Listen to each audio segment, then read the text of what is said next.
லக்ஷ்மி, லக்ஷ்மி, நான் வரமாட்டேங்கன்னு நினைச்சேன். ஏமா அப்படி சொல்ற? இல்ல, இதுவும் பொண்ணா பிறந்துச்சேன்னு அத்தை ரொம்ப கோபமா இருப்பாங்களே.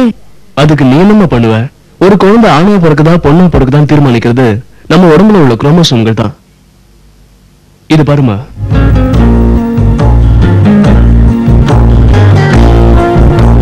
ஆம்பளைங்களோட உடம்புல எக்ஸ் குரோமோசோமும் ஒய் குரோமோசோமும் சேர்ந்து இருக்குது. ஆனா பொம்பளைங்க உடம்புல ரெண்டுமே எக்ஸ் குரோமோசோம்கள் தான். குழந்தை ஆணா இருக்கணும்னா தாயாரோட எக்ஸும் தகப்பனாரோட ஒய்யும் சேர்ந்து இருக்கணும். தாயோட எக்ஸ் கூட தகப்பனாரோட எக்ஸும் சேர்ந்துச்சுன்னா குழந்தை பொண்ணா பிறந்துரும். இதெல்லாம் அத்தைக்கு தெரியுங்களா? அவங்களுக்கு தெரியாட்டா என்ன, எனக்கு தெரியுமே. இதுல கோச்சுக்கிறதுக்கு என்னமா இருக்கு? குழந்தை ஆணா இருந்தானே பொண்ணா இருந்தானே ஆரோக்கியமா இருக்கிறது தான் முக்கியம். பரவாயில்லையே மாப்பிள்ள, நிறைய விஷயம் தெரிஞ்சு வச்சிருக்கீங்க. அத்த, இதெல்லாம் எனக்கு ஒரு டாக்டர் தான் சொல்லி கொடுத்தாரு. என் பொண்ணு ரொம்ப கொடுத்து வச்சவ. இந்தாங்க காஃபி.